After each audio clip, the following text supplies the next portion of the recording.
Esdras, capítulo 1.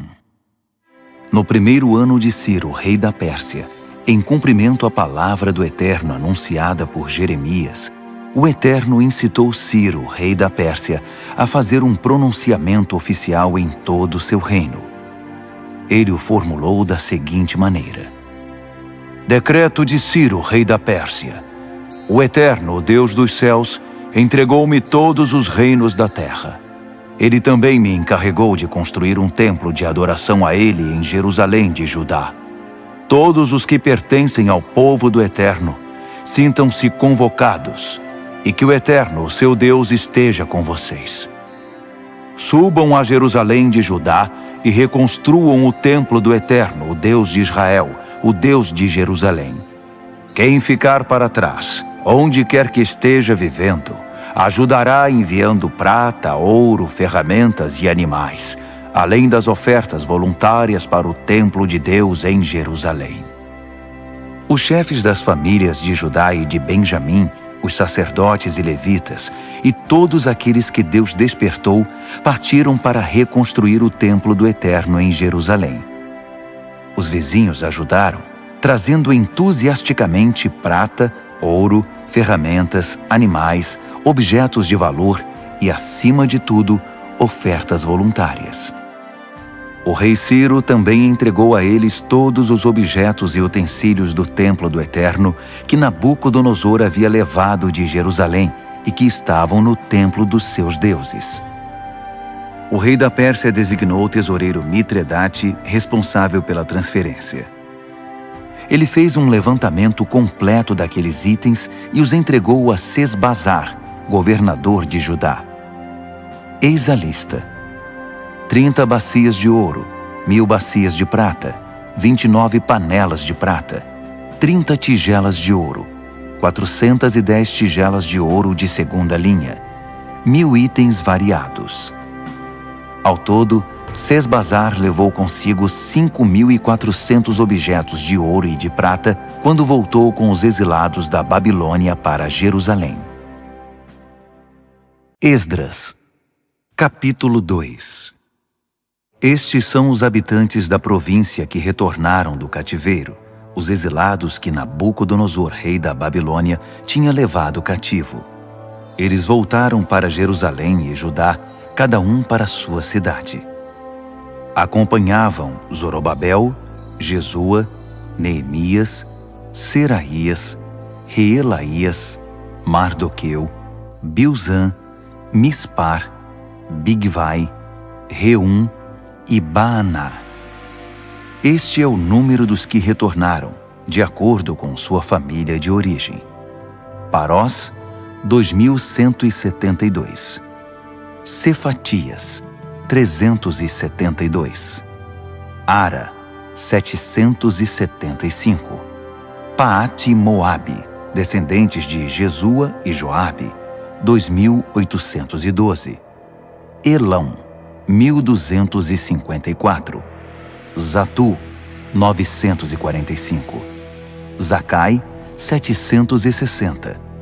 Bani, 642.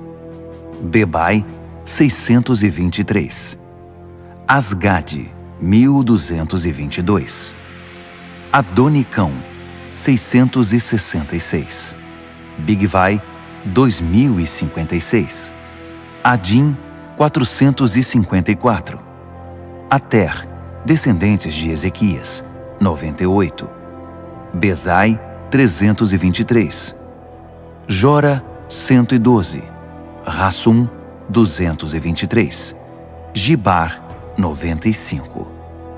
Israelitas identificados por lugar de origem: Belém, 123. Netofate, 56. Ananote, 128. Asmavete, 42. Kiriate Jearim, Sefira e Beerote, 743. Ramá e Geba, 621. Micmas, 122. Betel e Ai, 223. Nebo, 52. Magbis, 156. O outro Elão, 1254. Harim, 320.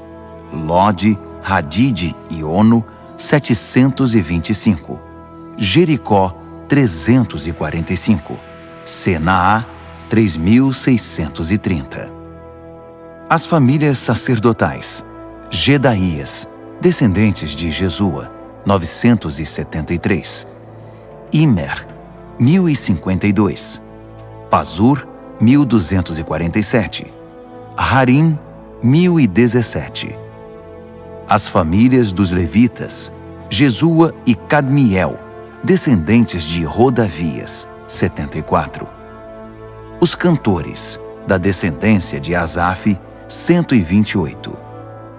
Descendentes dos guardas: Salum, Ater, Talmon, Acube, Atita, Sobai, 139.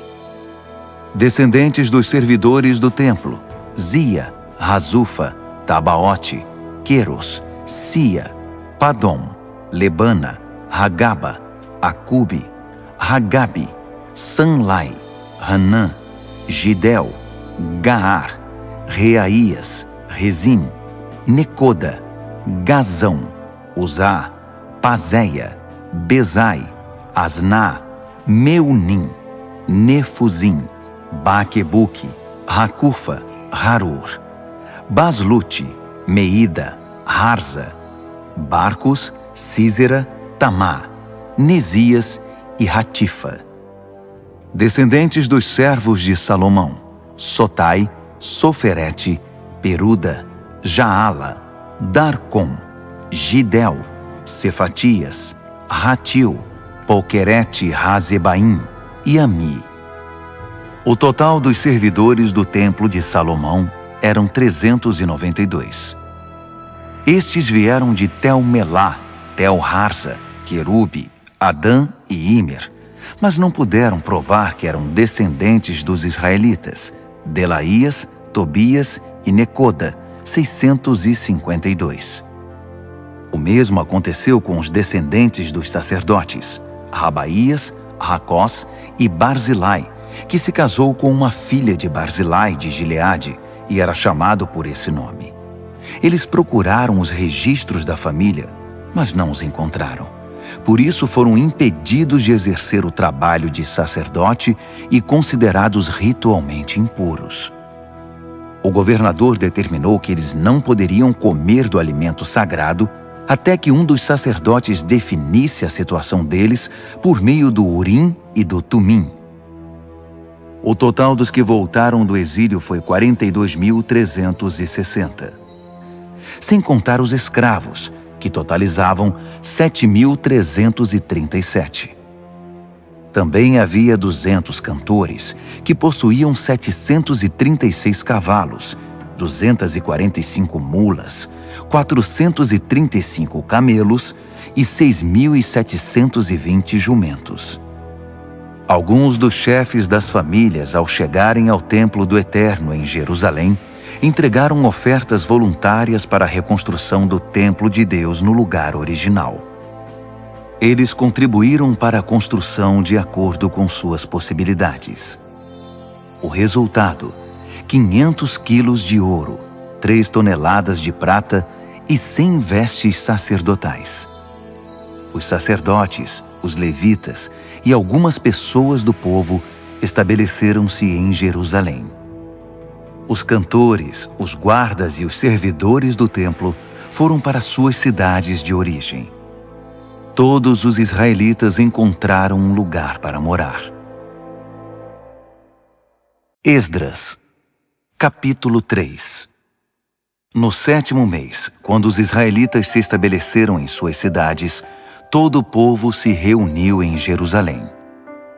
Jesua, filho de Josadaque, com seus parentes sacerdotes, e Zorobabel, filho de Sealtiel, com seus parentes, começaram o trabalho de construção do altar do Deus de Israel para oferecer as ofertas queimadas, conforme a revelação de Moisés, homem de Deus.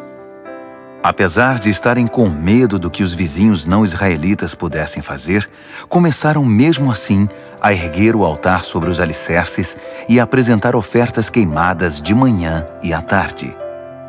Também celebraram a festa das cabanas conforme prescrito e apresentaram as ofertas queimadas determinadas para cada dia.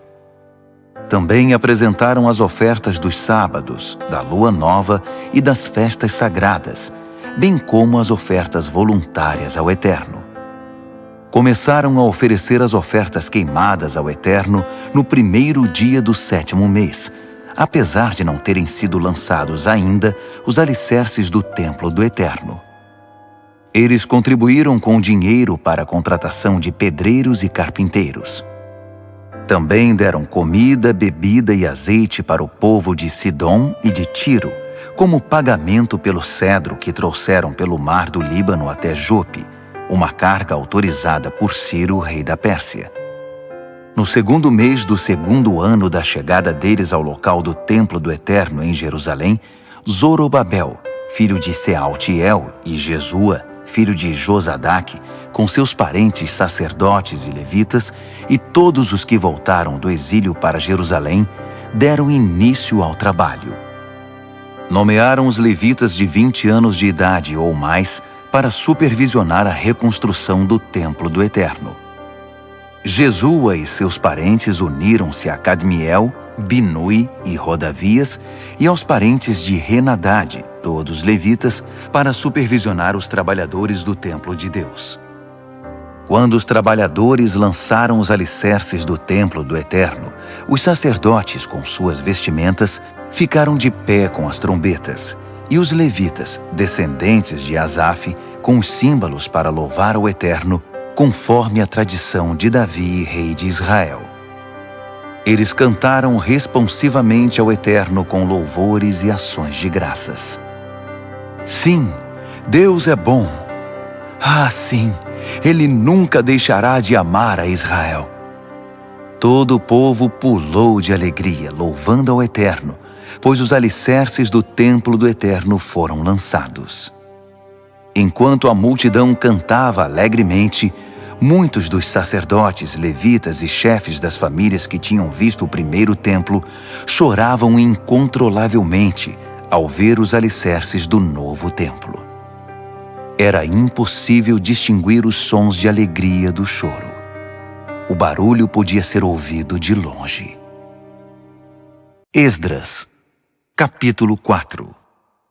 Os antigos inimigos de Judá e de Benjamim souberam que os exilados estavam reconstruindo o templo do Eterno, o Deus de Israel. Eles vieram conversar com Zorobabel e com os chefes das famílias. Queremos ajudá-los porque também adoramos ao Deus de vocês. Temos oferecido sacrifícios a ele desde que Esar-Hadon, rei da Assíria, nos trouxe para cá. Mas Zorobabel, Jesua e o restante dos chefes das famílias de Israel responderam: de maneira alguma. A construção do templo do nosso Deus não significa a mesma coisa para vocês. Só nós construiremos o templo para o Eterno, o Deus de Israel. Fomos nós que recebemos de Ciro, rei da Pérsia, a incumbência de reconstruí-lo. Depois disso, aqueles homens começaram a fazer de tudo para desanimar o povo de Judá e para amedrontar os trabalhadores. Eles chegaram a contratar gente de fora para atrapalhar. A perturbação durou 15 anos, durante todo o reinado de Ciro até o reinado de Dario, rei da Pérsia. Na verdade, no início do reinado de Xerxes, eles fizeram uma denúncia contra os moradores de Judá e de Jerusalém. Mais uma vez, no reinado de Artaxerxes, Bislão, Mitredate, Tabeel e seus companheiros escreveram ao rei da Pérsia sobre os problemas de Jerusalém. A carta foi escrita em aramaico e foi traduzida. O texto a seguir está em aramaico. Reum, o oficial no comando, e Sinzai, o secretário, escreveram uma carta contra Jerusalém e Artaxerxes, o rei, como segue.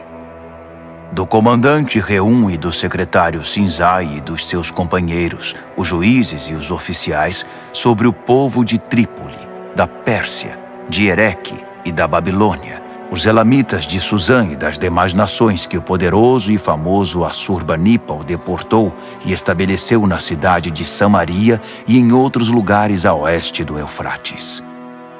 Esta é a cópia da carta que enviaram.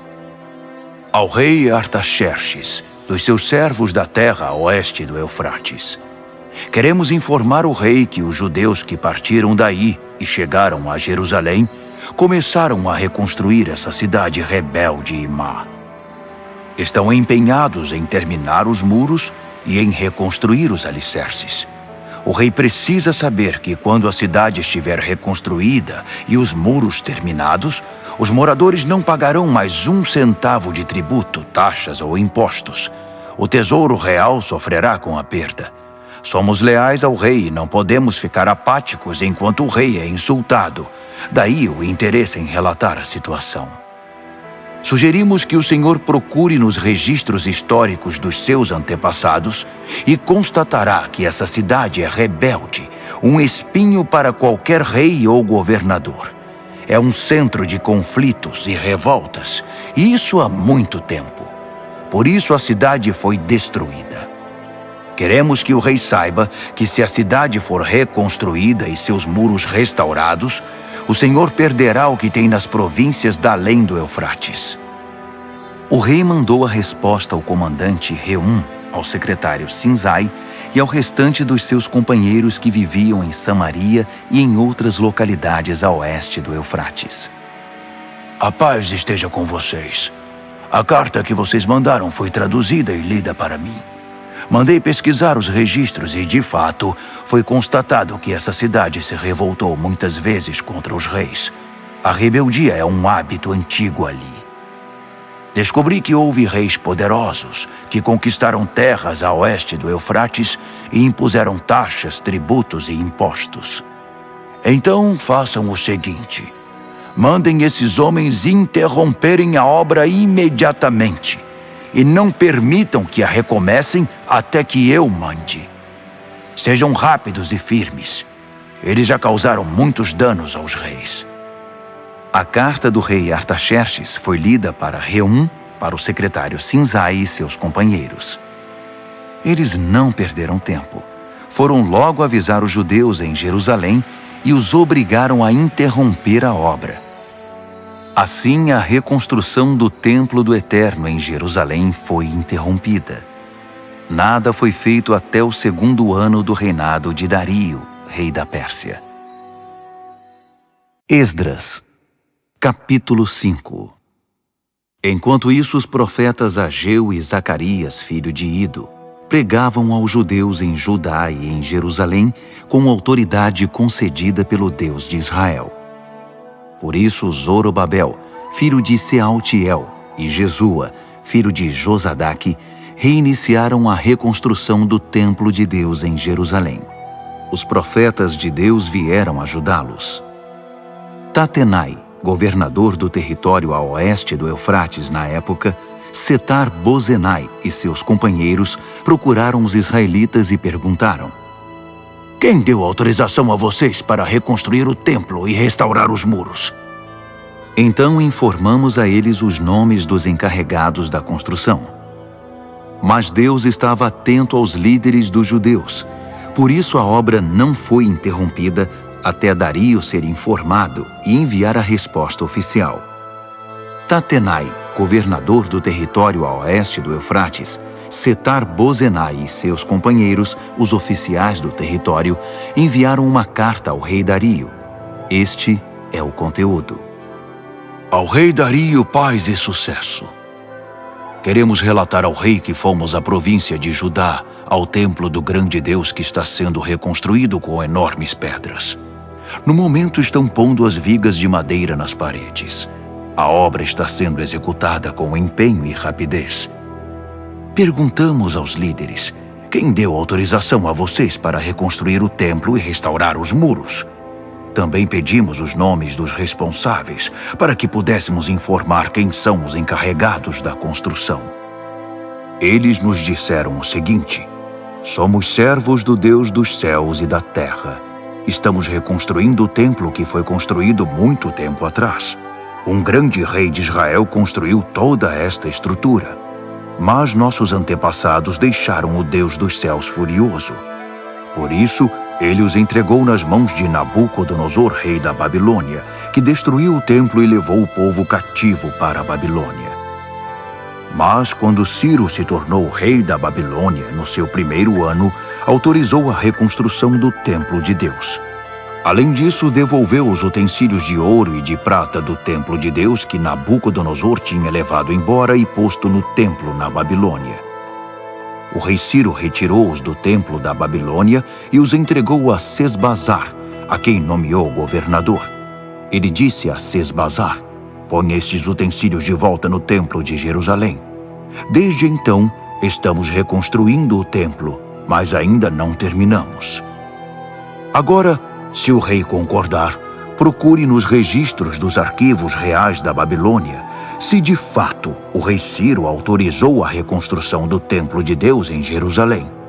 Então, por favor, informe-nos da decisão do rei sobre o assunto. Esdras, capítulo 6. O rei Dario mandou procurar aqueles registros nos arquivos da Babilônia, e foi encontrado um rolo na fortaleza de Ecbatana, na província da Média, com o seguinte registro. Memorando. No primeiro ano do seu reinado, Ciro promulgou um decreto com respeito ao templo de Deus em Jerusalém, nos seguintes termos: o templo no qual foram oferecidos sacrifícios deve ser reconstruído sobre novos alicerces. Terá 27 metros de altura e 27 metros de largura, com 3 camadas de pedras grandes e uma de madeira. O custo da obra será pago pela tesouraria do reino. Os utensílios de ouro e de prata do templo de Deus, que Nabucodonosor levou para a Babilônia, deverão ser devolvidos ao templo de Jerusalém, cada um ao seu devido lugar. Ordeno que sejam postos de volta no templo de Deus. Dario respondeu: Agora ouçam, Tatenai, governador do território a oeste do Eufrates, Setar-Bozenai, seus companheiros e todos os oficiais do território. Não os impeçam. Deixem o governador e os líderes dos judeus em paz, para que possam dedicar-se à reconstrução do templo de Deus. Portanto, determino oficialmente que vocês ajudem os líderes dos judeus na reconstrução do templo de Deus da seguinte forma. 1. Todos os custos da construção serão pagos pela tesouraria do reino, dos tributos arrecadados do território a oeste do Eufrates. Pague-nos em dia, para que a obra não seja interrompida. 2. O que for preciso para a adoração deles, novilhos, carneiros e cordeiros, para as ofertas queimadas ao Deus dos céus, e todo o trigo, sal, vinho e azeite que os sacerdotes de Jerusalém solicitarem, deve ser entregue a eles sem demora, para que possam oferecer seus sacrifícios ao Deus dos céus e orar pela vida do rei e dos seus filhos. Determino ainda que qualquer um que violar essa ordem seja pendurado numa viga tirada da própria casa do réu, depois que ela for reduzida a um monte de entulho. Que o Deus, cujo nome foi posto naquele local, destrua qualquer rei ou povo que ouse desrespeitar esse decreto e destruir o templo de Deus em Jerusalém. Eu, Dario, o decretei. Executem exatamente como está determinado e rapidamente. Tatenai, governador do território a oeste do Eufrates, Setar-Bozenai e seus companheiros cumpriram à risca o decreto de Dario. Assim, os líderes dos judeus deram prosseguimento à construção. A obra continuava exatamente como os profetas Ageu e Zacarias, filho de Ido, haviam anunciado. A obra foi terminada sob a ordem do Deus de Israel e a autorização de Ciro, Dario e Artaxerxes, reis da Pérsia. O templo foi concluído no dia 3 do mês de Adar, no 6º ano do reinado do rei Dario. Os israelitas, os sacerdotes, os levitas e o restante dos exilados celebraram entusiasticamente a dedicação do templo de Deus. Para a cerimônia de dedicação, ofereceram 100 novilhos, 200 carneiros e 400 cordeiros. Como oferta de perdão, ofereceram 12 cabritos, um para cada tribo de Israel. Distribuíram os sacerdotes pelos seus turnos e os levitas conforme suas funções no serviço de Deus em Jerusalém, tudo de acordo com o que está escrito no livro de Moisés. No dia 14 do primeiro mês, os exilados celebraram a Páscoa. Todos os sacerdotes e levitas, sem exceção, se consagraram. Estavam todos ritualmente puros, e os levitas ofereceram o cordeiro da Páscoa pelos exilados, por seus companheiros sacerdotes e por si mesmos. Os israelitas que voltaram do exílio e todos os que abandonaram as práticas profanas das nações vizinhas para se unir a eles e buscar o Eterno, o Deus de Israel, participaram da refeição da Páscoa. Os 7 dias da festa dos pães sem fermento foram uma alegre celebração.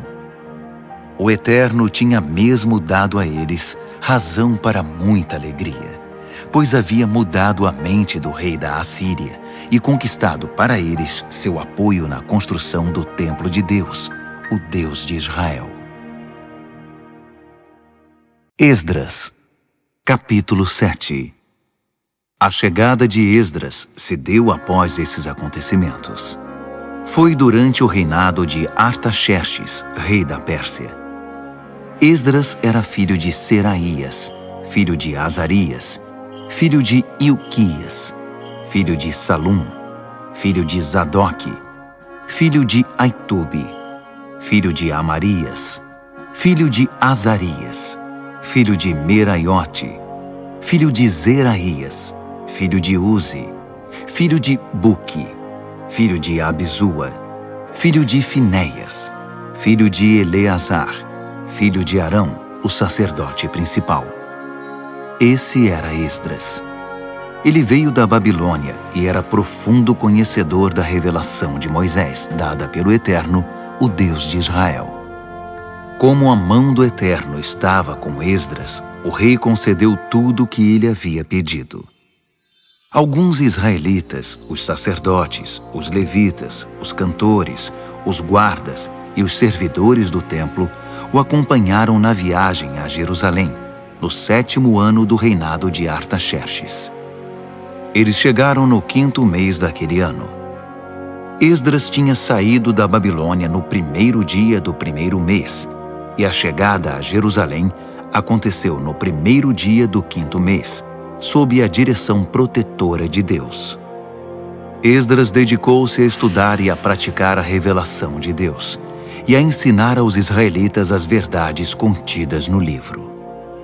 Esta é a carta que o rei Artaxerxes entregou a Esdras, sacerdote e estudioso, mestre em questões relativas aos ensinamentos do Eterno para Israel. Artaxerxes, rei dos reis, ao sacerdote Esdras, estudioso dos mandamentos do Deus do céu. Paz e sucesso. Estabeleço por meio deste decreto que qualquer israelita, cidadão do meu reino, que queira subir a Jerusalém, até mesmo os seus sacerdotes e levitas, estão autorizados a ir. Vocês estão sendo enviados pelo rei e seus 7 conselheiros para verificar como está Judá e Jerusalém em relação à obediência ao ensino do seu Deus, que vocês estão levando em mãos. Vocês também estão autorizados a levar a prata e o ouro que o rei e os seus conselheiros estão doando para o Deus de Israel, que habita em Jerusalém, e a prata e o ouro arrecadados por meio da contribuição generosa de toda a Babilônia, incluindo a do povo e dos sacerdotes, para o templo do seu Deus em Jerusalém. Utilizem esse dinheiro criteriosamente para comprar bois, carneiros, cordeiros e os ingredientes para as ofertas de cereal e de bebida. Depois, ofereçam-nas sobre o altar do templo do seu Deus em Jerusalém. Fiquem à vontade para utilizar o restante da prata e do ouro naquilo que vocês e seus parentes acharem melhor, conforme a vontade do seu Deus.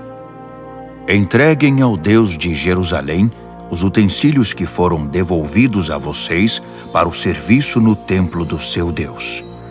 Se precisarem de mais alguma coisa para o templo, paguem com os recursos da tesouraria do reino.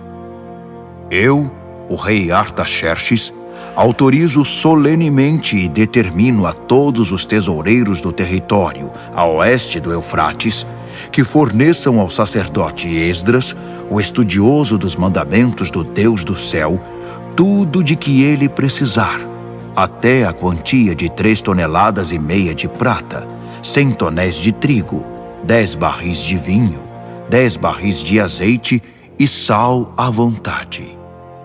Tudo que o Deus dos céus exigir para o templo deve ser entregue sem hesitação, porque o rei e seus filhos arriscariam provocar sua ira. Fique claro que ninguém poderá cobrar tributos, taxas ou impostos de nenhum sacerdote, levita, cantor, guarda do templo, servidor do templo ou qualquer trabalhador vinculado ao templo de Deus. Eu o autorizo, Esdras, com a sabedoria que Deus deu a você, a nomear magistrados e juízes para administrar a justiça a todo o povo do território a oeste do Eufrates, que viva de acordo com os mandamentos de Deus. Você tem a missão de ensinar os mandamentos de Deus aos que não os conhecem. Quem não obedecer aos mandamentos do seu Deus e às leis do rei, deve ser imediatamente processado e punido com morte, exílio, multa ou prisão. Bendito seja o Eterno, o Deus de nossos antepassados, que concedeu ao rei o propósito de honrar o templo do Eterno em Jerusalém. Além do mais, Deus fez que o rei e todos os seus conselheiros e oficiais influentes fossem benevolentes para comigo. O Eterno, meu Deus, esteve ao meu lado. Por isso estou pronto para ir. Já organizei a viagem de todos os líderes de Israel que irão me acompanhar. Esdras, capítulo 8. Estes foram os chefes das famílias e os que se alistaram para sair comigo da Babilônia, no reinado do rei Artaxerxes. Da família de Finéias, Gerson; família de Itamar, Daniel; família de Davi, Atos; família de Secanias; família de Parós, Zacarias com 150 homens registrados; família de Paate-Moabe, Elioenai, filho de Zeraías com 200 homens; família de Zatu, Secanias, filho de Jeeziel, com 300 homens; família de Adim, Ebede, filho de Jonatas, com 50 homens; família de Elão, Jesaías, filho de Atalias, com 70 homens; família de Cefatias, Zebadias, filho de Micael, com 80 homens; família de Joabe, Obadias, filho de Jeiel, com 218 homens; família de Bani, Selomite, filho de Josifias, com 160 homens; família de Bebai, Zacarias, filho de Bebai, com 28 homens; família de Asgade, Joanã, filho de Racatã, com 110 homens; família de Adonicão, trazendo os últimos, Elifelete, Jeuel, Semaías, com 60 homens; família de Bigvai, Utai e Zabude, com 70 homens. Eu os reuni próximo ao canal que desce para Aava. Acampamos ali 3 dias. Descobri que no grupo só havia leigos e sacerdotes, mas nenhum levita. Por isso, mandei chamar os líderes Eliezer, Ariel, Semaías, Eunatã, Jaribe, Eunatã, Natã, Zacarias e Mesulão, e os mestres Joiaribe e Eunatã. Depois, mandei que falassem com Ido, chefe da cidade de Cassifia. Expliquei o que deveriam dizer a Ido e a seus parentes que moram em Cassifia. mande-nos ministros para o templo do nosso Deus. A boa mão de Deus estava conosco. Por isso eles trouxeram um homem sábio da família de Mali, filho de Levi, filho de Israel, que se chamava Serebias. Entre filhos e irmãos vieram 18 homens. Trouxeram também Razabias e Jesaías da família de Merari. Entre filhos e irmãos eram 20 homens. Também vieram 220 servidores do templo, descendentes dos que ministravam no templo que Davi e os oficiais haviam designado para auxiliar os levitas em seu trabalho. Todos foram registrados pelo nome. Perto do canal de Aava, proclamei um jejum, pois era hora de demonstrar humildade diante do nosso Deus e de orar por sua orientação e proteção na viagem, pelas pessoas e pelos bens que estávamos transportando. É que eu tinha ficado sem jeito de pedir uma escolta ao rei contra os assaltos na estrada. Em vez disso, dissemos a ele: o nosso Deus protege todos os que o buscam, mas se desvia daqueles que o abandonam. Assim jejuamos e oramos por nossa viagem, e Deus nos ouviu. Depois escolhi a 12 dos principais sacerdotes, Serebias, Razabias e 10 de seus irmãos, e pesamos a prata, o ouro, os utensílios e as ofertas para o templo do nosso Deus que o rei, os seus conselheiros e todos os israelitas haviam doado. O resultado: 25 toneladas de prata, 100 utensílios de prata no valor de quase 4 toneladas de ouro, 20 tigelas de ouro de 8,5 kg, 2 vasilhas de bronze polido, tão valioso quanto o ouro. Depois da contagem, declarei: vocês e esses utensílios estão consagrados ao Eterno. A prata e o ouro são ofertas voluntárias para o Eterno, o Deus de seus antepassados. Guardem esses objetos até que possam pesá-los no templo do nosso Deus, diante dos sacerdotes, dos levitas e dos chefes das famílias que estão em Jerusalém. Os sacerdotes e os levitas ficaram responsáveis por tudo que foi pesado e entregue a eles e tomaram todas as providências para levá-los ao templo de nosso Deus em Jerusalém. Saímos do canal de Aava no dia 12 do primeiro mês, em direção a Jerusalém. Deus esteve conosco durante toda a viagem e nos protegeu de assaltos e de bandidos nas estradas. Chegamos a Jerusalém e aguardamos 3 dias. No 4º dia, a prata, o ouro e os utensílios foram pesados no templo do nosso Deus e entregues a Meremote, filho do sacerdote Urias. Eleazar, filho de Finéias, estava com ele, além dos levitas Josabade, filho de Jesua, e Noadias, filho de Binuí. Tudo foi contado e pesado, e registraram o peso total. Quando chegaram os exilados, eles ofereceram ofertas queimadas ao Deus de Israel como segue: 12 bois, representando as tribos de Israel, 96 carneiros, 77 cordeiros, 12 cabritos como oferta de perdão. Tudo isso foi oferecido como oferta queimada ao Eterno. Também divulgaram as ordens do rei aos administradores das províncias nomeados no território a oeste do Eufrates, e eles deram todo o apoio ao povo na obra do templo de Deus. Esdras, capítulo 9. Depois de tudo pronto, os líderes vieram conversar comigo.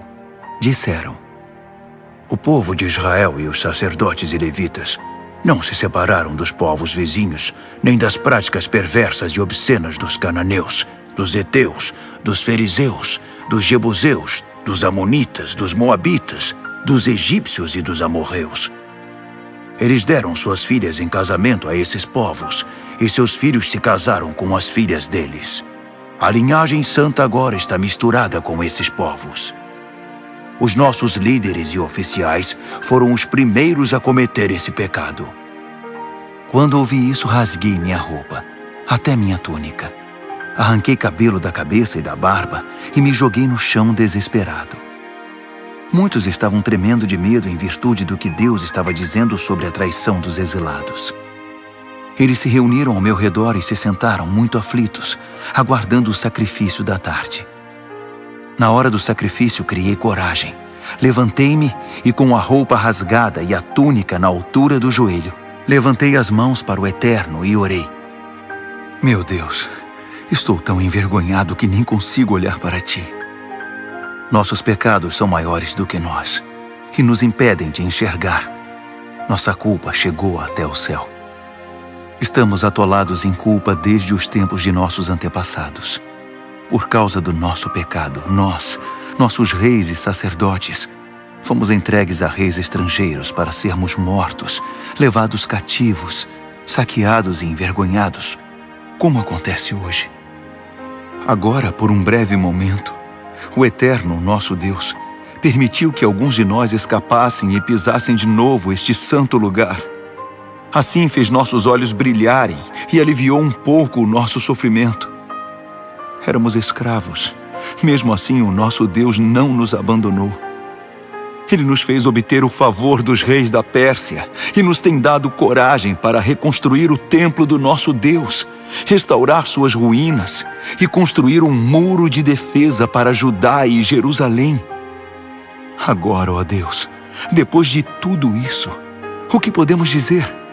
Pois desprezamos os teus mandamentos, que nos deste por meio dos teus servos, os profetas. Eles nos disseram: a terra que vocês vão possuir está poluída, entulhada com a perversidade do povo que vive ali. Eles a contaminaram com suas práticas abomináveis.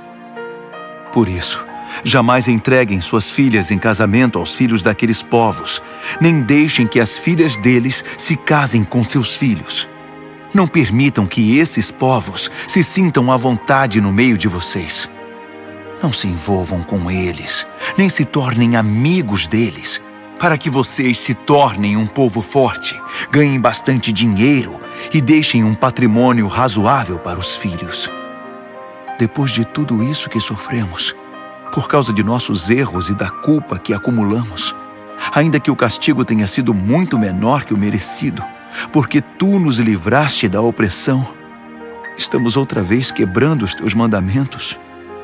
Nossos filhos estão se casando com pessoas que praticam perversidades. Não seria isso motivo para que elimines este povo, sem deixar um único remanescente, sem dar a ninguém a chance de escapar? Tu és o Deus justo de Israel.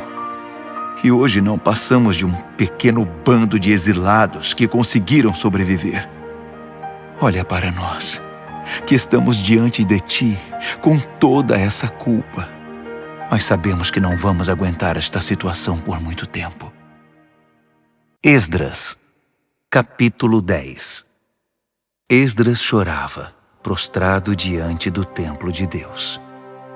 Enquanto orava e fazia essa confissão, uma multidão imensa de homens, mulheres e crianças de Israel se aglomerou em torno dele, e todos começaram a chorar compulsivamente.